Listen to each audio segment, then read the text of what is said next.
Apex classes के digital platform पर आपका हार्दिक स्वागत है। आज हम 10th का सेकंड चैप्टर जो मानव तंत्र है उसका मादा जनन तंत्र का अध्ययन करेंगे। मादा जनन तंत्र क्या होता है, फीमेल रिप्रोडक्टिव सिस्टम, उसके बारे में अपन अध्ययन करने वाले हैं। फीमेल रिप्रोडक्टिव सिस्टम क्या है, तो आइए इसके बारे में अपन जानकारी लेते हैं। जो विद्यार्थी ऑनलाइन नहीं आए अभी तक, तो आप तब तक मैसेज शेयर करें, लिंक को शेयर करें, ज़्यादा से ज़्यादा वीडियो शेयर करें और सब्सक्राइब करें ज़्यादा से ज़्यादा, ताकि ज़्यादा लोग इसकी जानकारी ले सके। तो अपन आज बात करने वाले हैं ह्यूमन रिप्रोडक्टिव सिस्टम यानी कि मादा जनन तंत्र का। फीमेल रिप्रोडक्टिव सिस्टम, मादा जनन तंत्र क्या होता है, पार्ट 3 पढ़ रहे हैं। पार्ट 1 में हमने बात की थी जनन के बारे में, जनन तंत्र क्या होता है, उसका इंट्रोडक्शन क्या था। फिर हमने की थी नर जनन तंत्र की बात, मेल रिप्रोडक्टिव सिस्टम यानी नर जनन तंत्र, उसके बारे में बात की थी। आज अपन कर रहे हैं मादा जनन तंत्र यानी स्त्रियों में यानी मादाओं में किस प्रकार का जनन तंत्र पाया जाता है और क्या क्या उनमें अंग पाए जाते हैं, वो कैसे काम करते हैं, उसके बारे में अपन अध्ययन करने वाले हैं। डायग्राम में भी आपके सामने है मादा जनन तंत्र का नामांकित चित्र भी है और उसका अपन विस्तृत इसका अध्ययन करने वाले हैं। तो अपन बात करते हैं सबसे पहले मादा जनन तंत्र। ये मादा जनन तंत्र क्या होता है और किससे मिलकर बना होता है। फर्स्ट वीडियो में भी इसके बारे में बात हुई थी, सेकंड वीडियो में भी इसके बारे में बात हुई थी। आज अपन पार्ट 3 पढ़ रहे हैं इसका, इसमें भी इसकी बात कर रहे हैं। आज अपन इसका विस्तार से डिटेल से अध्ययन करेंगे। तो मादा जनन तंत्र क्या है, आइए अपन बात करते हैं कि मादा जनन तंत्र का निर्माण, जो मादा जनन तंत्र का निर्माण होता है वो किससे होता है। तो हमने ये पढ़ा था कि मादा जनन तंत्र का जो निर्माण है वो होता है किससे,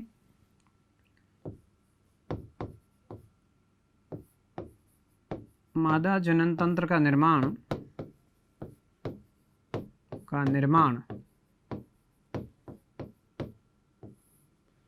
प्राथमिक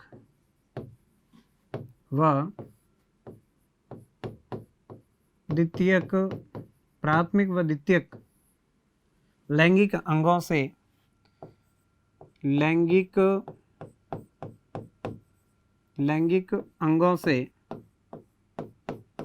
मिलकर होता है। तो हमने इसके बारे में बात की थी पहले भी कि प्राथमिक लैंगिक अंग व द्वितीयक लैंगिक अंग मिलकर किसका निर्माण करते हैं, मादा जनन तंत्र का निर्माण करते हैं। तो मादा जनन तंत्र में प्राथमिक अंग कौन कौन से होते हैं, द्वितीयक अंग कौन कौन से होते हैं, उसके बारे में अपन बात करने वाले हैं। तो अपन बात कर रहे हैं मादा जनन तंत्र की। मादा जनन तंत्र, तो इसका निर्माण 2 भागों से होता है। एक क्या होता है, प्राथमिक लैंगिक अंग, प्राथमिक लैंगिक अंग,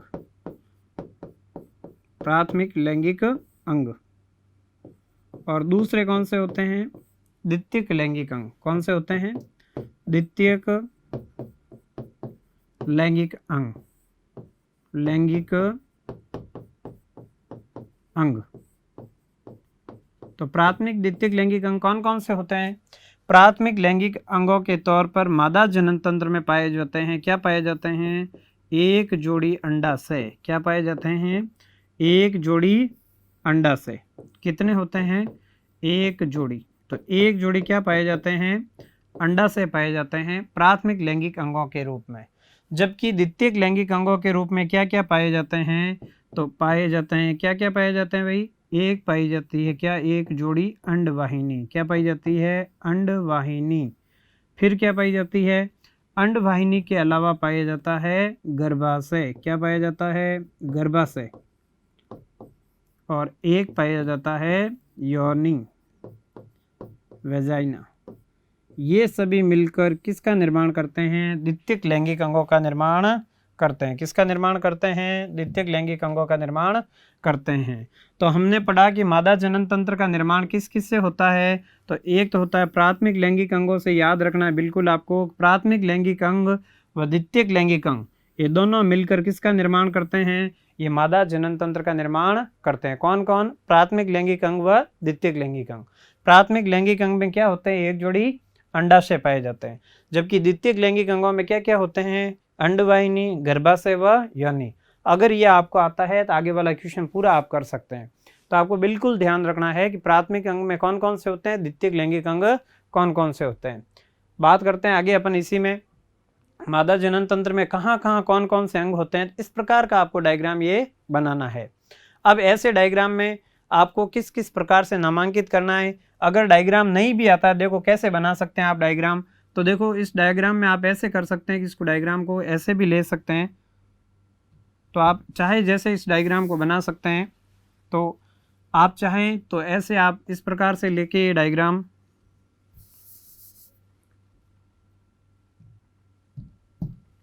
तो इस प्रकार से ये डायग्राम आप ऐसे भी बना सकते हैं। जैसे ये बनाया मैंने डायग्राम, ये बनाया इस प्रकार से, और ये बनाया देखें आप। और इस डायग्राम को आप इस प्रकार से एक इस प्रकार की एक झिल्ली से बनाएं, इधर से भी एक इस प्रकार से झिल्ली बनाएं, और ऊपर से भी इसी प्रकार से एक इस प्रकार से झिल्ली बनाएं। इस प्रकार से झिल्ली बना दी ऊपर भी, और इधर से ये क्या लेनी है आपको, नलिकाएं। क्या लेनी है, नलिकाएं। इस प्रकार से नलिकाएं ली, और यहाँ पे क्या बनाया मैंने आपके सामने, अंडा से। क्या बना दिया, अंडा से। और इधर भी इसी प्रकार से नलिकाएं ली, इस प्रकार से नलिकाएं ली, और यहाँ पे क्या बना दिया, अंडा से। क्या बना दिया भाई, अंडा से। तो ये मैंने एक अंडा से इधर बनाया, और एक अंडा से इधर बनाया। दो अंडा से बना दिया, एक अंडा से इधर बना दिया, दूसरा अंडा से मैंने इधर बना दिया। तो ये अंडा से बना दिए जो यहाँ से जुड़े हुए होते हैं। और इस प्रकार से ये गर्भाशय का नामांकित चित्र आप इस प्रकार से भी बना सकते हैं। ठीक है, और ये डायग्राम आपके सामने यहाँ पे भी बना हुआ है। तो अब देखें आप इस डायग्राम में, ये हाथ से बनाया हुआ मैंने डायग्राम, तो इसको आप इसको थोड़ा मॉडिफाई कर सकते हैं ऐसे। तो इस प्रकार से मॉडिफाई भी इसको कर सकते हैं कि ये भाई ये वाला डायग्राम हुआ। अब देखो इस डायग्राम में आपको नामांकित कैसे करना है उसके बारे में अपन बात करते हैं। नामांकित कैसे करना है, तो सबसे पहले देखो मैंने आपको बताया कि प्राथमिक लैंगिक अंगों के तौर पर एक जोड़ी क्या पाए जाते हैं, अंडा से। तो जो ये स्ट्रक्चर दिख रही है आपके सामने, ये वाली स्ट्रक्चर, ये एक जोड़ी क्या होते हैं, अंडा से होते हैं। क्या होते हैं, अंडा से, जो इस फिलामेंट द्वारा यहाँ से जुड़े होते हैं। तो इनको बोलेंगे अंडा से। क्या बोलेंगे भाई, अंडा से। ये एक जोड़ी क्या पाए जाते हैं, अंडा से। एक इधर होता है और एक इधर है, तो दो हो गए, अर्थात कितने, एक जोड़ी। तो ये एक जोड़ी तो यहाँ पे पाए जाते हैं अंडा से। फिर ये कौन से अंग होते हैं, प्राथमिक लैंगिक अंग। कौन से होते हैं, प्राथमिक लैंगिक अंग। फिर दूसरा देखें यहाँ पे ये पाई जाती है अंडवाहिनी। क्या पाई जाती है, अंडवाहिनी। तो ये अंडवाहिनी पाई जाती है, अंडवाहिनी, ये अंडवाहिनी होती है यहाँ पे। और अंडवाहिनी के बाद में ये वाला जो भाग दिख रहा है, ये तो नली हो गई, अंडवाहिनी इधर भी है और इधर भी है, दोनों साइड में है। जो ये वाला भाग दिख रहा है यहाँ का, इसको बोलते हैं गर्भाशय। क्या बोलते हैं भाई इसको, गर्भाशय। तो ये कहलाता है गर्भाशय, यूट्रस कहलाता है गर्भाशय। और गर्भाशय के बाद में ये कहलाती है, यहाँ वाला भाग कहलाता है गर्भाशय गिरवा। क्या कहलाता है, गर्भाशय गिरवा। गिरवा वाला भाग कहलाता है गिरवा। और उसके बाद में ये वाला जो भाग है इसको बोलते हैं योनि। क्या बोलते हैं, वेजाइना या योनि। अब देखें आप, ये है चित्र किसका, चित्र है मादा जनन तंत्र का। किसका है, मादा जनन तंत्र। जनन तंत्र मैंने आपको बताया था कि डायग्राम के नीचे नाम लिखना क्या होता है, अति आवश्यक होता है कि ये डायग्राम है किसका, उसका पता चलना चाहिए। तो हमने ये पढ़ा कि मादा जनन तंत्र का निर्माण किस किस से होता है, प्राथमिक व द्वितीयक लैंगिक अंगों से। प्राथमिक लैंगिक अंग कौन से होते हैं, एक जोड़ी अंडा से, उधर और उधर। फिर द्वितीयक लैंगिक अंग कौन कौन से होते हैं, एक तो होता है क्या, अंडवाहिनी। एक क्या होता है भाई, गर्भाशय। क्या होता है, गर्भाशय। और फिर होता है क्या, योनि। ये सभी मिलकर किसका निर्माण करते हैं, मादा जनन तंत्र का निर्माण करते हैं। बहुत ही ईजी है, अंग आपको याद है, डायग्राम भी आपको याद हो जाएगा, और आगे एक एक का क्या करेंगे, विस्तार से अध्ययन करेंगे।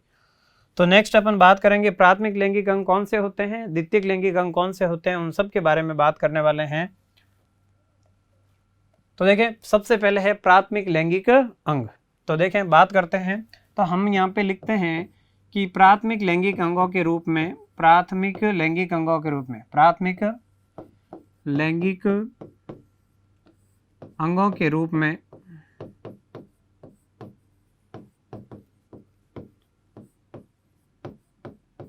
एक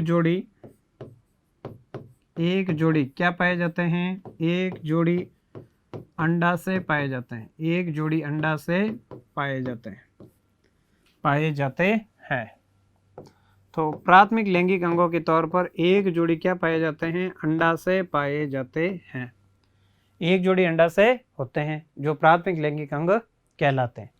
अब ये एक जोड़ी जो अंडाशय होते हैं उनके बारे में भी अपन बात करेंगे कि एक जोड़ी अंडाशय कहाँ पाए जाते हैं। तो अपन बात करेंगे उनकी स्थिति की। किसकी बात करेंगे? स्थिति की। तो उनकी स्थिति के बारे में बात करें तो यह उदर गुहा के नीचे की ओर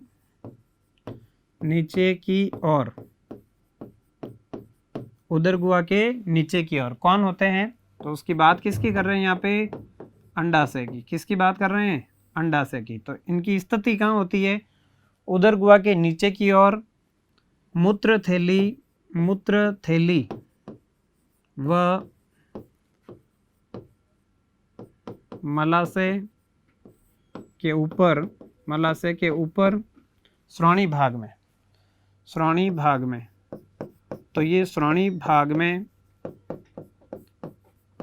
भाग में वक्र के नीचे स्थित होते हैं। इसकी मेन स्थिति तो यही है कि उदर गुहा के नीचे वाले भाग में, जबकि वक्रों के नीचे स्थित होते क्या? एक जोड़ी अंडाशय। कहाँ पे? श्रोणी भाग के पास। मेन लाइन ये ध्यान रखनी, श्रोणी भाग के पास वक्रों के नीचे स्थित होते हैं उदर गुहा में। ठीक है, फिर देखें, ये तो कर रहे हैं अपन अंडाशय की बात। अब ये क्या काम करते हैं उसके बारे में भी बात करते हैं। कार्य। तो अंडाशय के दो कार्य होते हैं। कितने कार्य होते हैं? दो। एक तो होते हैं मादा जनन तंत्र के अंड कोशिकाओं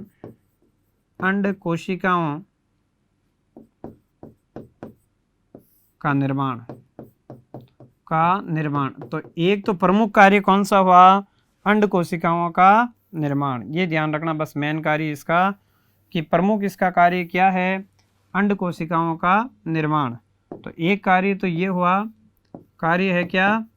अंड कोशिकाओं का निर्माण। तो ये अंड कोशिकाओं का निर्माण करते हैं। और दूसरा कार्य कौन सा होता है? हार्मोनों का निर्माण।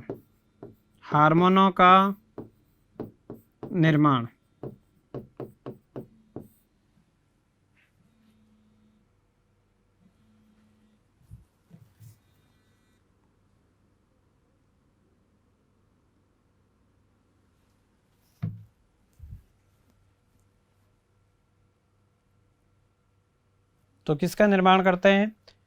अंड कोशिकाओं का निर्माण और हार्मोनों का निर्माण। अंड कोशिकाओं का निर्माण और हार्मोनों का निर्माण कौन करते हैं?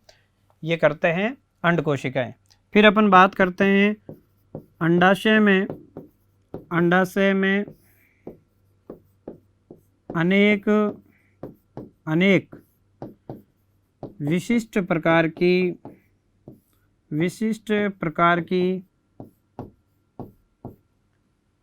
विशिष्ट प्रकार की कोशिकाएं पाई जाती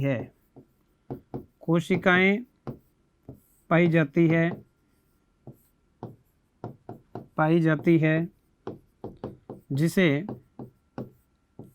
अंडपुटक कोशिकाएं कहते हैं। क्या कहते हैं भाई? अंडपुटक कोशिकाएं कहते हैं। कोशिकाएं कहते हैं जो अंडाणुओं का निर्माण करती है। जो अंडाणुओं का क्या करती है? का निर्माण करती है। जो क्या करती है? अंडाणुओं का निर्माण करती है। तो ये अंडाशय के बारे में पढ़ना आपको कि प्राथमिक लैंगिक अंग होते हैं। और इनकी स्थिति के बारे में बात करें तो उदर गुहा में कहाँ पे? श्रोणी भाग में वक्रों के नीचे स्थित होते हैं। कार्य होते हैं अंड कोशिकाओं का निर्माण करते हैं और हार्मोनों का भी क्या करते हैं? निर्माण करते हैं। अंडाशय में अनेक विशिष्ट प्रकार की कोशिकाओं के क्या पाए जाते हैं? समूह पाए जाते हैं। इन कोशिकाओं के समूह को क्या कहते हैं? अंडपुटक कोशिकाएं कहते हैं। क्या कहते हैं? अंडपुटक कोशिकाएं। पुटक कोशिकाएं होती है, अंडाणुओं का निर्माण करती है, इसलिए इसको क्या कहते हैं? अंडपुटक कोशिकाएं कहते हैं। ये अंडाणुओं का निर्माण करती है। तो ये था अंडाणु के बारे में। नेक्स्ट है द्वितीयक लैंगिक अंग। अब देखो द्वितीयक लैंगिक अंग कौन से होते हैं? प्राथमिक लैंगिक अंगों को छोड़कर, प्राथमिक लैंगिक अंगों को छोड़कर, प्राथमिक लैंगिक अंगों को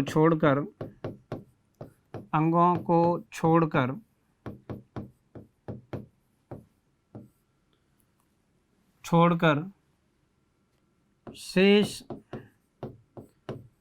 जनन तंत्र के भाग, शेष जननांग कह सकते हैं, शेष जननांग क्या कहलाते हैं? द्वितीयक लैंगिक अंग कहलाते हैं, द्वितीयक लैंगिक अंग कहलाते हैं, लैंगिक अंग कहलाते हैं। तो जो प्राथमिक अंग होते हैं उनको छोड़कर बाकी वाले जो जननांग में भाग लेते हैं, यानी मादा जनन तंत्र का निर्माण करने में भाग लेते हैं, उनको क्या कहते हैं?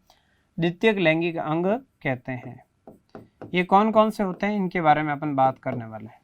तो इनमें एक तो होता है क्या? एक होता है अंडवाहिनी। क्या होती है? अंडवाहिनी। अंडवाहिनी। फिर क्या होता है अंडवाहिनी के बाद में? गर्भाशय। क्या होता है? गर्भाशय। और गर्भाशय के बाद में और क्या होता है भाई? योनि, वेजाइना।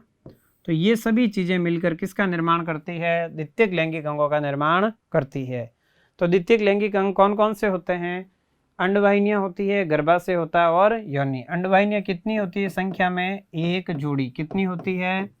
एक जोड़ी। तो एक जोड़ी होती है। गर्भाशय एक, एक योनि, ये सभी मिलकर द्वितीयक लैंगिक अंगों का निर्माण करती है। नेक्स्ट अपन बात करने वाले हैं एक एक के बारे में। फर्स्ट क्या है? अंडवाहिनी। तो अंडवाहिनी की स्थिति के बारे में बात करें कि ये कहाँ पाई जाती है स्थिति।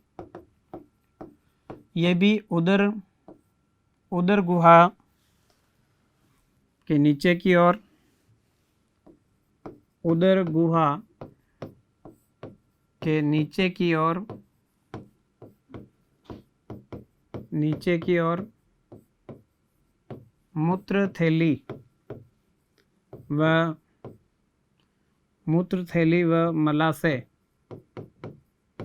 के बीच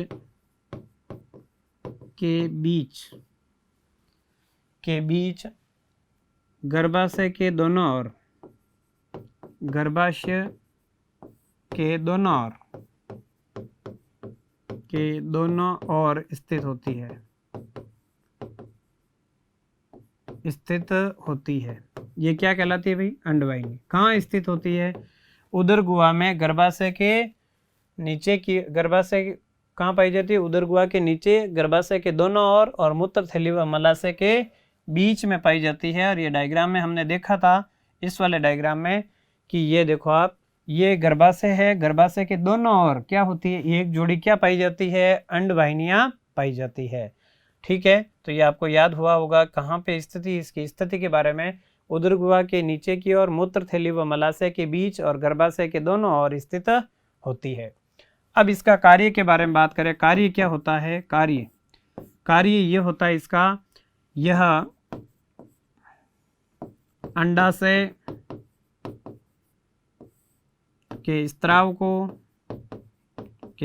को, हार्मोनों को, और क्या कह सकते हैं, अंडाणुओं को गर्भाशय तक पहुंचाने का काम करती है। गर्भाशय तक पहुंचाने का काम करती है। गर्भाशय तक पहुंचाने का कार्य करते, गर्भाशय तक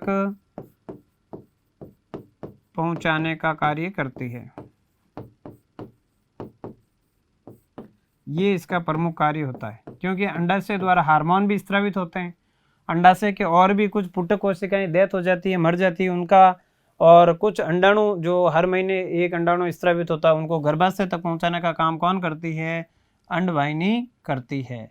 तो अंडवाहिनी में ये देखा आपने कि ये अंडाशय होता है, यहाँ अंडाणु बनते हैं, यहाँ छोटी छोटी क्या पाई जाती है? पुटक कोशिकाएं। क्या पाई जाती है इनमें? पुटक कोशिकाएं। ये तो था अंडाशय, और यहाँ से निकलती है अंडाणु, जब निकलते हैं ये निकलती है क्या? दो अंडवाहिनियाँ। तो अंडवाहिनियाँ कहाँ से कहाँ तक जुड़ी होती है? एक सिरा तो जुड़ा होता है कहाँ से? अंडाशय से। दूसरा सिरा किससे जुड़ा होता है? गर्भाशय से। ये क्या काम करती है? यहाँ से अंडाणुओं को या अंडाशय के स्त्राव को या हार्मोनों को कहाँ पहुँचाती है? इस वाले भाग में। इसको क्या कहते हैं? गर्भाशय। तो गर्भाशय तक पहुँचाने का कार्य करती है।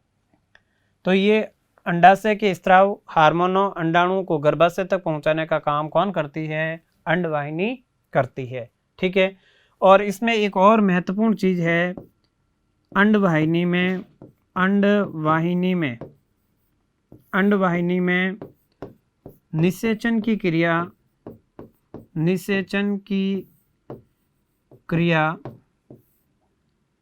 के लिए उपयुक्त स्थान होता है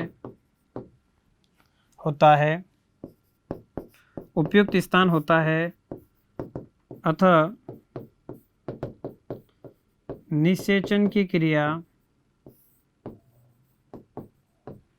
यहीं पर संपन्न होती है। यानी जो निषेचन होता है वो कहाँ होता है? वो गर्भाशय में ही संपन्न होता है। जो ये यूट्रस था, इस यूट्रस वाले भाग में अपन बात करें, जैसे ये यूट्रस था और गर्भाशय था, ये योनि, और यहाँ से निकलती है अंडवाहिनियाँ, और यहाँ होता है क्या? यहाँ होता है अंडाणु। तो इस अंडाणु से निकलकर इस प्रकार से अंडाणु आते हैं। निषेचन की क्रिया भी यहीं पे संपन्न होती है।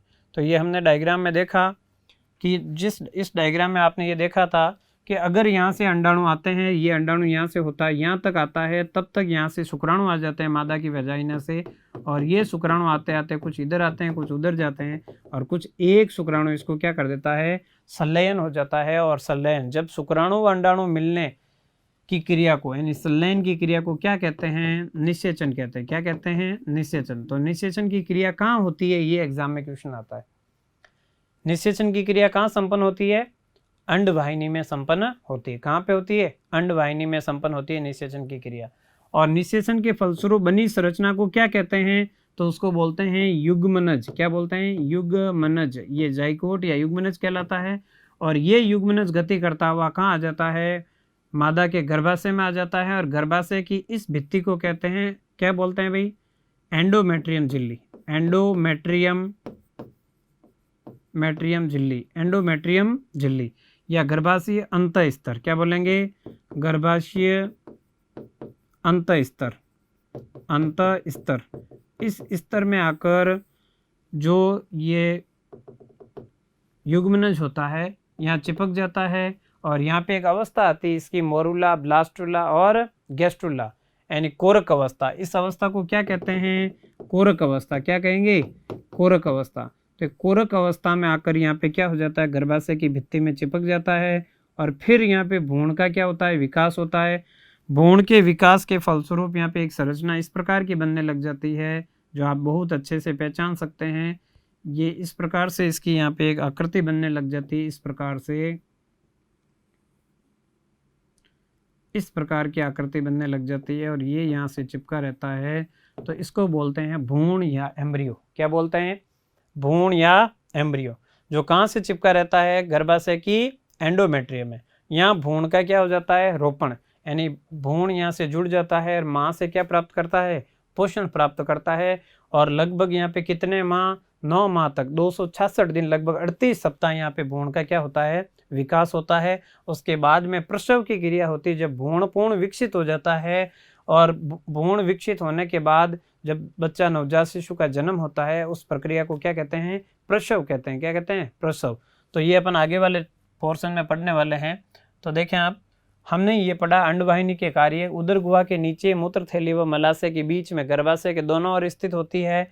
यह अंडाशय के स्राव, हार्मोनों, अंडाणुओं आदि को गर्भाशय तक पहुंचाने का काम करती है। अंडवाहिनी में क्या होती है? निषेचन की क्रिया के लिए उपयुक्त स्थान होता है, अतः निषेचन की क्रिया यहीं पे संपन्न होती है। ये सभी अंडवाहिनी के कार्य होता है।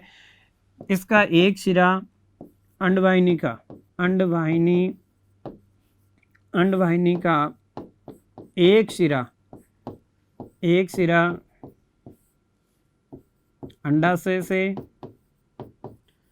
सिरा अंडाशय से तथा दूसरा सिरा गर्भाशय से जुड़ा होता है। दूसरा सिरा किससे? गर्भाशय से जुड़ा होता है। गर्भाशय से जुड़ा होता है। तो ये ध्यान रखना कि इसका एक सिरा तो किससे जुड़ा होता है, अंडाशय से, और दूसरा सिरा किससे जुड़ा होता है, गर्भाशय से जुड़ा होता है। नेक्स्ट बात कर रहे हैं किसकी, गर्भाशय की। ये गर्भाशय कहाँ होता है, इसकी स्थिति के बारे में। तो इसके मैं बार बार आपको डायग्राम बता देता हूँ कि ये इस प्रकार का गर्भाशय होता है, और यहाँ पे ये वेजाइनल पार्ट है, और इस प्रकार से ये वाला भाग, एक इस प्रकार से भाग होगा, दूसरा इस प्रकार से भाग होगा, और इसी के ऊपर वाले भाग में भी एक इस प्रकार से भाग होगा, ये वाला भाग। तो ये इस प्रकार से भाग होगा, और यहाँ से इस प्रकार की फैलोपियन नलिकाएं आएगी, और ये फैलोपियन नलिकाएं किसके पास, अंडाणुओं से जुड़ी होगी। ये अंडाणु होगा, अंडाशय होगा, और इस साइड में भी एक क्या होगा, अंडाशय होगा। इस प्रकार से एक अंडाशय होगा। तो ये ध्यान रखें, इस प्रकार का गर्भाशय का नामांकित चित्र बनाना है, और ये कहलाता है, क्या कहलाता है भाई, गर्भाशय का अंत स्तर, गर्भाशय अंत स्तर। और यहाँ से क्या निकलते हैं, अंडाणु। यहाँ पे अंडपुटक कोशिकाएं होती है, अंडाणु का निर्माण होता है। ये अंडाणु ऐसे गति करता हुआ इधर आता है। यहाँ पे कुछ शुक्राणु तब तक यहाँ से होते हुए, मादा के वेजाइना से होते हुए, योनि से होते हुए कुछ शुक्राणु इधर गति करते हैं, और ये शुक्राणु आकर अंडाणु से मिल जाते हैं। जब अंडाणु शुक्राणु से मिलते हैं तो उस प्रक्रिया की क्या कहते हैं भाई, निषेचन। और निषेचन होने की प्रक्रिया, निषेचन हो गई, बनी संरचना को क्या कहते हैं, युग्मनज। क्या बोलते हैं, युग्मनज। तो ये बार बार आप डायग्राम बनाओगे याद हो जाएगा। अपन बात कर रहे हैं गर्भाशय की। तो देखो गर्भाशय कहाँ स्थित है और कैसे बना। जो ये देखो अंडवाहिनियाँ थी, ये दोनों एक संयुक्त नली का निर्माण करती है, जिसको क्या कहते हैं, गर्भाशय कहते हैं। तो आपको ये ध्यान रखना है, यहाँ पे लिख देते हैं अपन कि दोनों अंडवाहिनियाँ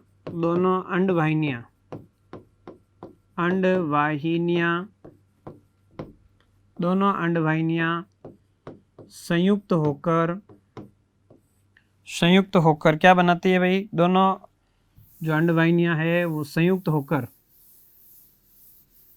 दोनों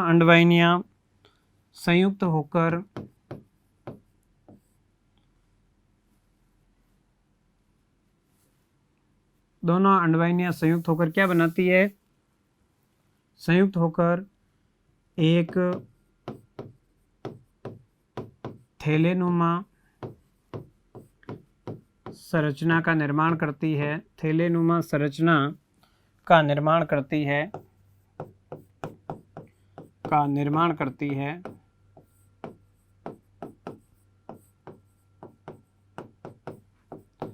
जिसे क्या कहते हैं, गर्भाशय कहते हैं, यूट्रस कहते हैं, गर्भाशय कहते हैं। फिर देखें, बहुत इंपॉर्टेंट चीज़ और है, इसका ऊपरी भाग चौड़ा, इसका ऊपरी भाग तो क्या होता है, चौड़ा, व निचला भाग क्या होता है, संकरा होता है। निचला भाग क्या होता है, संकरा होता है। तो ऊपर वाला भाग तो क्या होता है, ऊपर वाला भाग तो मैंने आपको बताया था इस प्रकार से, ऊपर वाला चौड़ा होता है, नीचे वाला क्या होता है, संकरा भाग होता है, इस प्रकार से। तो ये ऊपर वाला भाग, नीचे वाला भाग क्या होता है, ऊपर वाला चौड़ा, नीचे वाला भाग क्या होता है, संकरा होता है। फिर अपन को ये लिखना है कि शुक्राणु द्वारा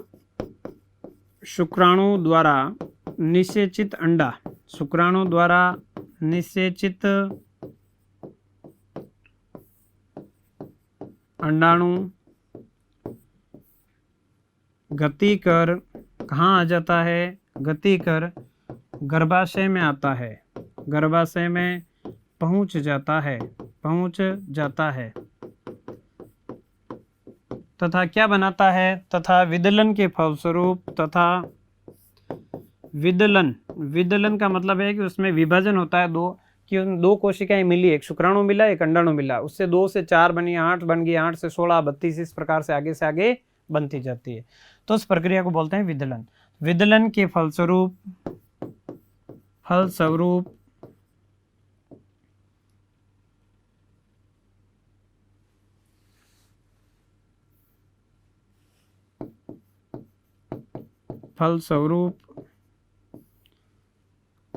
कोरक अवस्था में कोरक अवस्था, विदलन के फलस्वरूप कोरक अवस्था आती है तथा इस अवस्था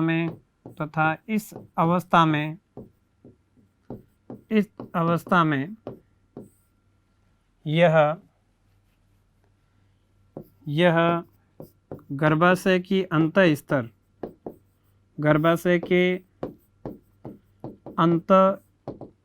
स्तर जिसको अपन क्या कहते हैं, एंडोमेट्रियम, क्या बोलते हैं, एंडोमेट्रियम,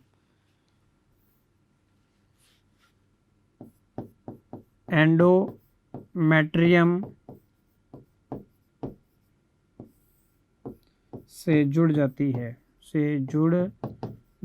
है। ये सभी संरचनाएं गर्भाशय में ही होती है, प्रक्रियाएं।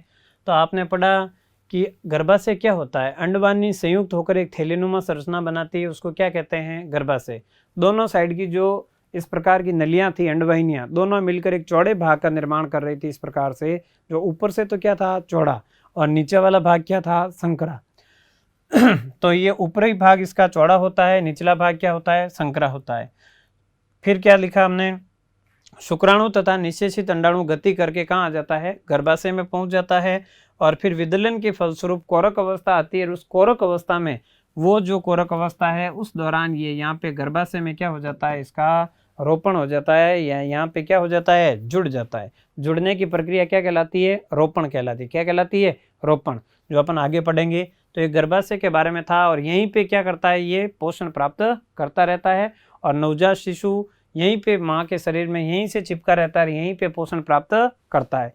कितने दिनों तक चिपके रहता है, यहाँ से भ्रूण पोषण प्राप्त करता है। तो हम सबको पता है कि यह लगभग कितना, 9 माह, कितना, यहाँ पे लिख देता हूँ, 9 माह, लगभग 9 माह, या फिर कह दें 38 सप्ताह, कितना, 38 सप्ताह। और ये भी याद नहीं रहे 38 सप्ताह, तो लगभग अपन कह सकते हैं कितना भाई, 266 दिन, लगभग कितने, 266 दिन। इनमें से जो पसंद आए वो देखें आप, एक ही बात है, लगभग 9 माह 38 सप्ताह कह सकते हैं, या फिर कह सकते हैं 266 दिन।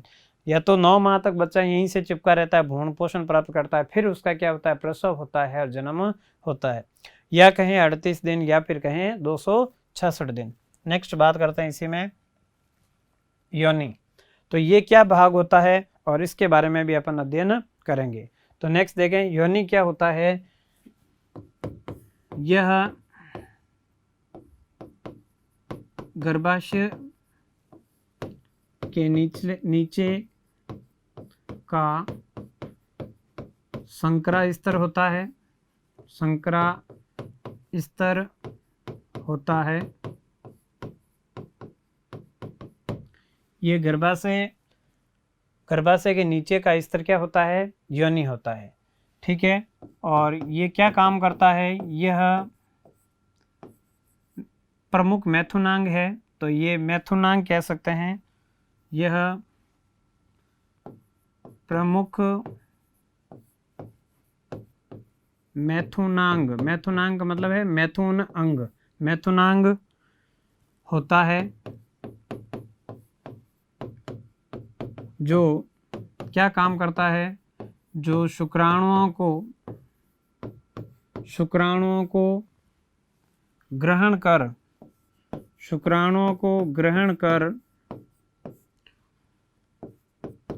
गर्भाशय में पहुंचाता है, गर्भाशय में पहुंचाता है। फिर और इसका क्या कार्य होता है, और इसका कार्य होता है कि ये, और इसका क्या कार्य होता है वेजाइना का, कि ये प्रसव के समय नवजात शिशु के जन्म में क्या होता है, सहायक होता है। तो ध्यान रखें, प्रसव के दौरान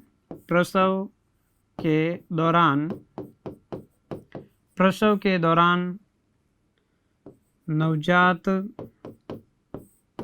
के जन्म में सहायक अंग है, ये भी इसका काम होता है। फिर देखें, इसका एक और कार्य होता है, गर्भाशय व अंडाशय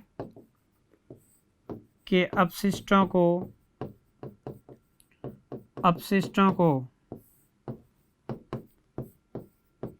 बाहर त्यागने में सहायक होता है, बाहर त्यागने में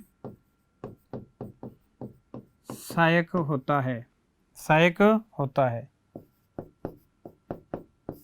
तो ये भी आपको याद रखना है कि योनि के बारे में, ये गर्भाशय के नीचे का स्तर होता है, संकरा स्तर होता है, ये प्रमुख मैथुनांग होता है जो शुक्राणुओं को ग्रहण करके कहाँ पहुंचाता है, गर्भाशय में पहुंचाता है।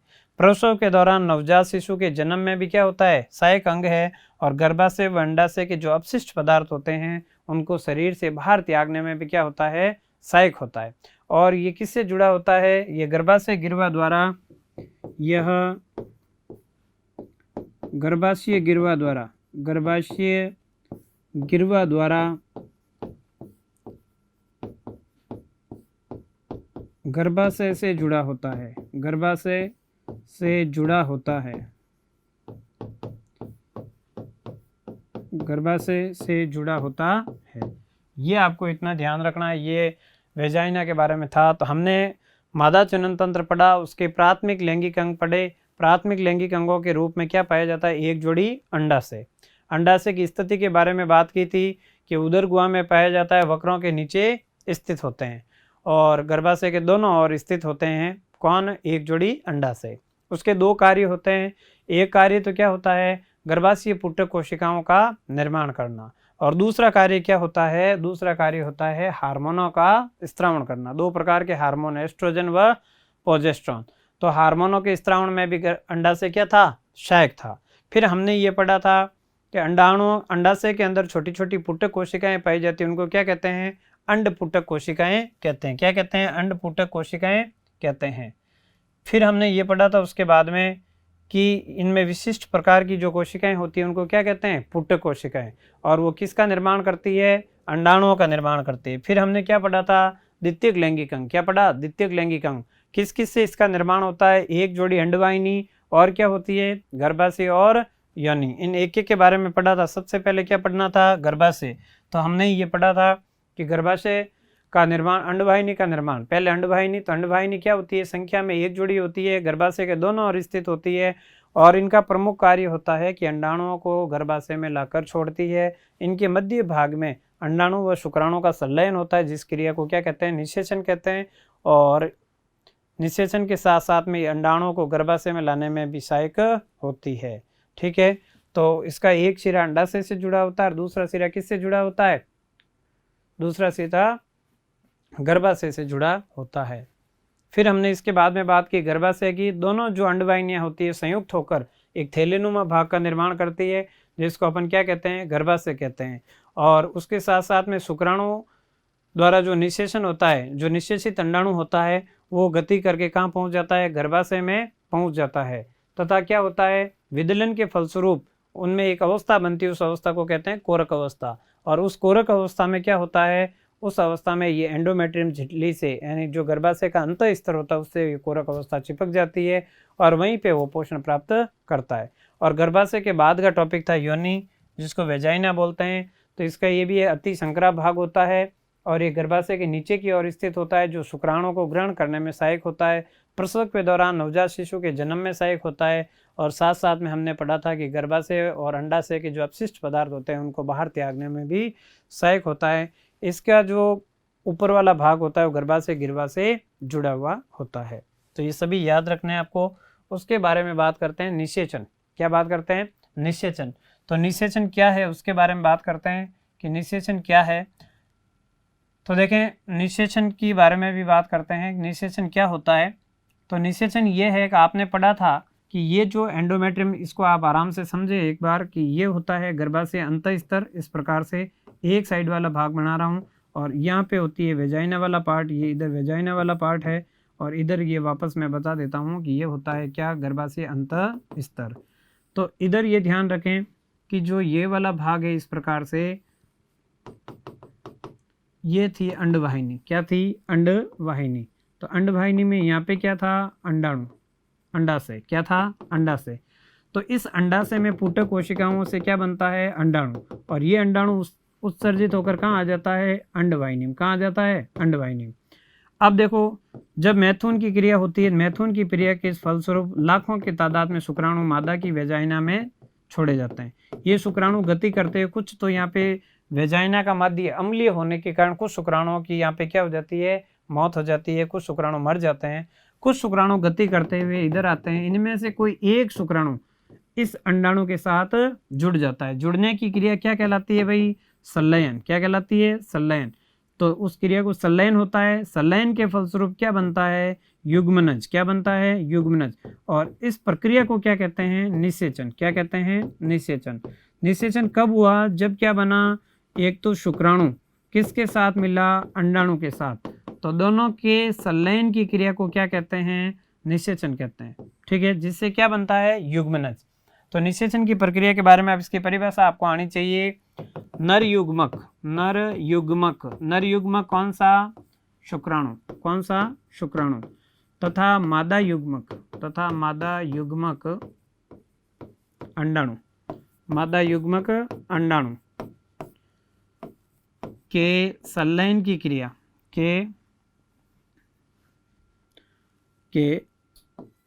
के अंडवाहिनी में, अंडवाहिनी को फैलोपियन नलिका भी कहते हैं।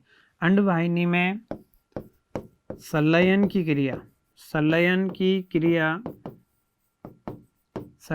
क्रिया को क्या कहते हैं, निषेचन कहते हैं। निषेचन कहते हैं, जिसके फलस्वरूप किसका निर्माण होता है, जिसके फलस्वरूप युग्मनज का निर्माण होता है। युग्मनज, जाइकोट कहते हैं, युग्मनज का निर्माण होता है। तो ये ध्यान रखना आपको, निर्माण होता है। क्या होता है, युग्मनज का निर्माण। निषेचन किसे कहेंगे, नर युग्मक शुक्राणु और मादा युग्मक अंडाणु, इन दोनों के संलयन की क्रिया को क्या कहते हैं, निषेचन। निषेचन कहाँ होता है, इस वाली नली में, इस ट्यूब में। इसको क्या कहते हैं, अंडवाहिनी।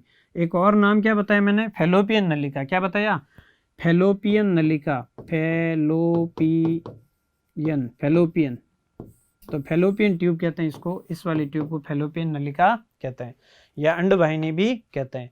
तो आपको ये बिल्कुल आना चाहिए, नर युग्मक शुक्राणु मादा युग्मक अंडाणु के अंडवाहिनी में संलयन की क्रिया को क्या कहते हैं, निषेचन कहते हैं।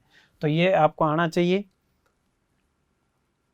नेक्स्ट जो बात कर रहे हैं, विदलन तथा भ्रूण का रोपण। अब देखो युग्मनज का क्या हो गया, युग्मनज का निर्माण हो गया। कैसे हुआ, एक तो लिया आपने ये वाला, जैसे ये ले लिया आपने शुक्राणु, क्या लिया, शुक्राणु, और एक क्या ले लिया, मादा युग्मक क्या ले लिया, अंडाणु। ये अंडाणु और ये शुक्राणु, ये शुक्राणु था और ये क्या था, अंडाणु।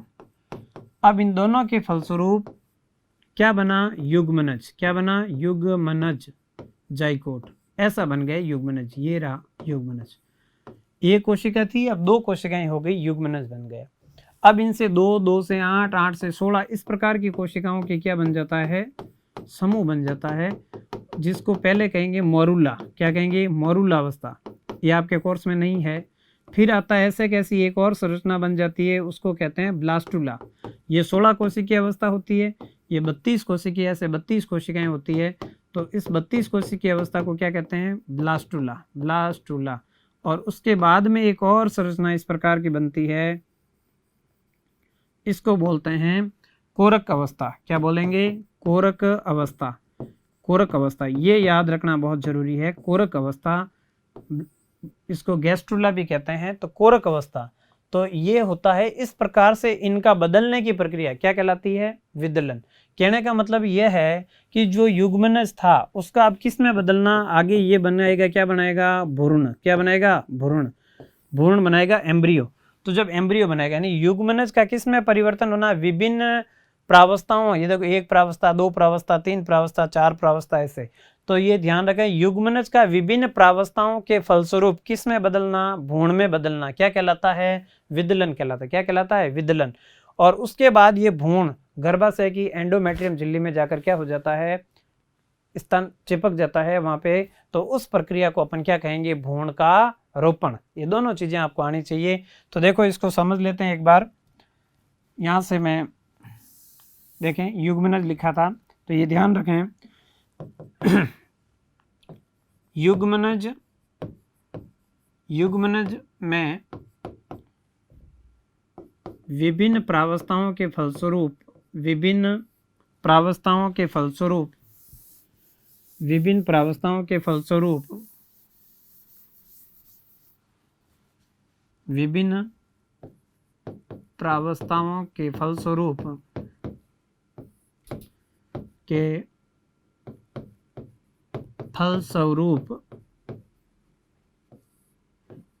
भ्रूण में परिवर्तन होने की प्रक्रिया भ्रूण में परिवर्तन होने की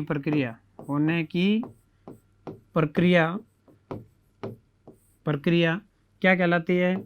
विदलन कहलाती है।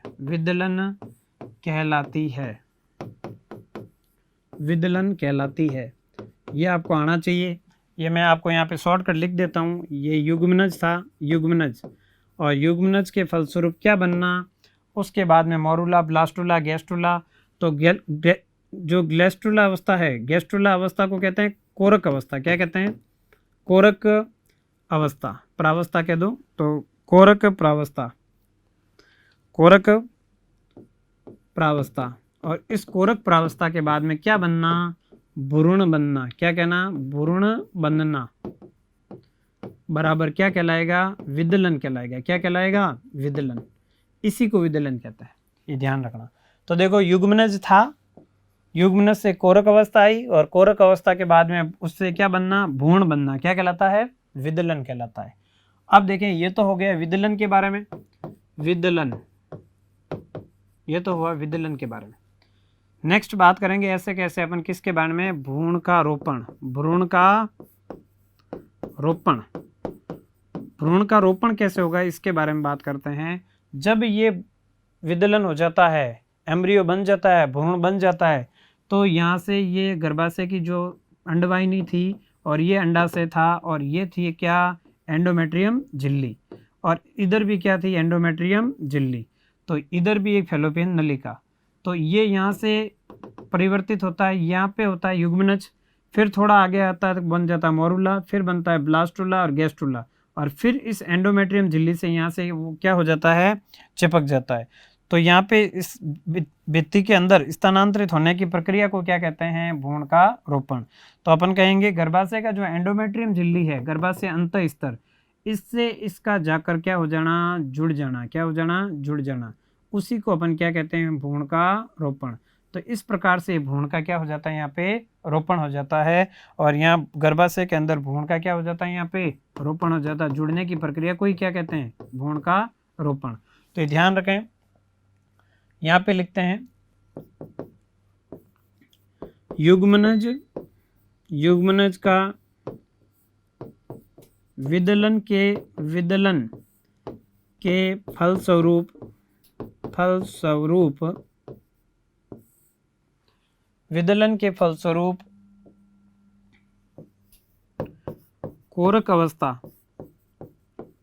कोरक अवस्था में गर्भाशय की एंडोमेट्रियम झिल्ली, एंडोमेट्रियम को क्या कहते हैं? गर्भाशय अंत स्तर। एंडोमेट्रियम झिल्ली या गर्भाशय अंत स्तर से जुड़ने की प्रक्रिया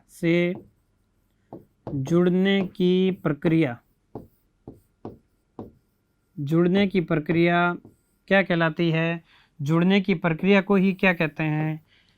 भ्रूण का रोपण कहते हैं। तो भ्रूण का रोपण आपको आना चाहिए। किसे कहते हैं? युग्मनज का विदलन के फलस्वरूप कोरक अवस्था में गर्भाशय की एंडोमेट्रियम झिल्ली से या फिर किससे? गर्भाशय अंत स्तर से जुड़ने की प्रक्रिया को क्या कहते हैं? भ्रूण का रोपण कहते हैं। या गर्भाशय के अंत स्तर से जुड़ने की प्रक्रिया क्या कहलाती है? भ्रूण का रोपण कहलाती है। तो जब युग्मनज बन जाता है, युग्मनज बनने के बाद में ये क्या करता है? एंडोमेट्रियम झिल्ली गर्भाशय के अंत स्तर में आकर यहाँ चिपक जाने की प्रक्रिया ही क्या कहलाती है? रोपण कहलाती है। तो ये ध्यान रखें, जब ये रोपण होता है तो उस समय ये किस अवस्था में उससे जुड़ा रहता है? तो उस प्रक्रिया को अपन कहते हैं, क्या कहते हैं भाई? यहाँ पे जिससे ये भ्रूण गर्भाशय स्तर से चिपका रहता है, उसमें एक संरचना बनती है, उस संरचना को बोलते हैं प्लेसेंटा। क्या बोलते हैं? प्लेसेंटा। तो ये आपको बिल्कुल याद रखना है कि किस संरचना से वो चिपका रहता है। तो ये जिस संरचना से चिपका रहता है उसको बोलते हैं प्लेसेंटा। तो ये ध्यान रखना, नवजात शिशु या अपन यूँ कहें भ्रूण माँ के गर्भाशय में किस संरचना द्वारा चिपका रहता है तो उसको बोलते हैं प्लेसेंटा। प्लेसेंटा को हिंदी में क्या कहते हैं? अपरा। क्या कहते हैं? अपरा। अपरा या प्लेसेंटा से भ्रूण माँ के गर्भाशय में, गर्भाशय की अंतःभित्ति, गर्भाशय लेयर या एंडोमेट्रियम झिल्ली से चिपका रहता है। ये बोर्ड में क्वेश्चन आया हुआ है कि नवजात शिशु माँ से किस संरचना द्वारा पोषण प्राप्त करता है। तो पोषण भी किससे प्राप्त करता है? अपरा या प्लेसेंटा से। बहुत ही इंपॉर्टेंट क्वेश्चन है कि नवजात शिशु माँ के शरीर के गर्भाशय में किस संरचना द्वारा पोषण प्राप्त करता है? किससे द्वारा? अपरा या प्लेसेंटा द्वारा पोषण प्राप्त करता है। नेक्स्ट है प्रसव। अब देखें आप, जब भ्रूण गर्भाशय में चिपका रहता है तो अपन ध्यान दें, जब भ्रूण गर्भाशय की अंतःस्तर से जुड़ा रहता है, तब भ्रूण में तीव्र विकास होता है। भ्रूण में तीव्र क्या होते हैं? विकास होता है।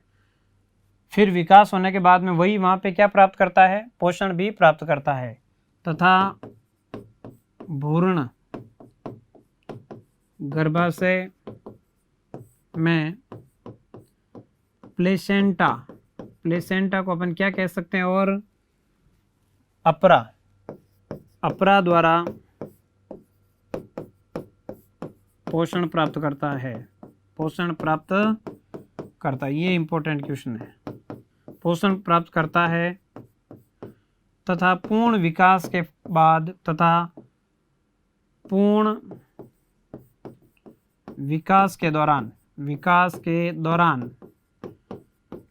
विकास हो जाता है जब नवजात शिशु का, तथा पूर्ण विकास के दौरान नवजात शिशु के जन्म की प्रक्रिया को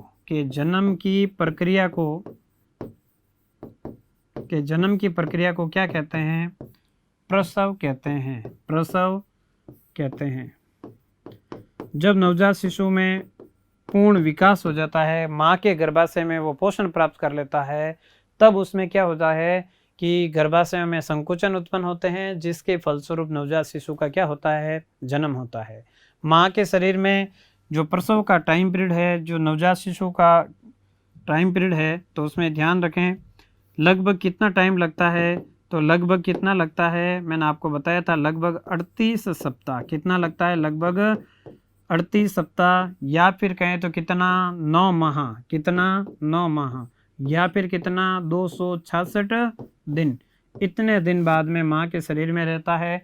उसके बाद में जब बच्चा माँ से, उस प्लेसेंटा से जुड़ा होता है, उससे अलग होकर गर्भाशय से होता हुआ, गर्भाशय के बाद वेजाइना से यानी योनि मार्ग से बाहर आता है, नवजात शिशु का जन्म होता है। जन्म की प्रक्रिया को ही क्या कहते हैं? प्रसव। एग्जाम में अगर आपसे पूछ ले प्रसव किसे कहते हैं, तो आपको लिखना है भ्रूण के पूर्ण विकास के फलस्वरूप, पूर्ण विकास के फलस्वरूप नवजात शिशु के जन्म की प्रक्रिया को ही क्या कहते हैं? प्रसव कहते हैं। तो आज का जो ये टॉपिक था, कौन सा? मादा जनन तंत्र। उसमें हमने पढ़ा कि भ्रूण का विकास कैसे होता है, निषेचन की प्रक्रिया क्या होती है, अंडाणु शुक्राणु मिलते हैं, निषेचन होता है, फिर युग्मनज बनता है, फिर नवजात शिशु का जन्म होता है जिसको प्रसव कहते हैं। ये सभी प्रक्रियाएं पढ़ी। आई होप आपको समझ में आया। अगर आपको कुछ भी समझ में आए, वीडियो लाइक करें, शेयर करें, ज़्यादा से ज़्यादा सब्सक्राइब करें। तो अपन बात कर रहे थे नवजात शिशु के बारे में और हमने पूरा का पूरा आज पढ़ा मादा जनन तंत्र। नर जनन तंत्र हो गया, जनन की परिभाषाएं हो गई थी। आज हमने बहुत ही इंपॉर्टेंट पोर्शन पढ़ा, कौन सा? मादा जनन तंत्र। और इसके बाद में एक और नया सिस्टम मैं लेके आऊँगा आपके सामने। तब तक आपसे विदा लेता हूँ। आप सबको धन्यवाद। Thank you.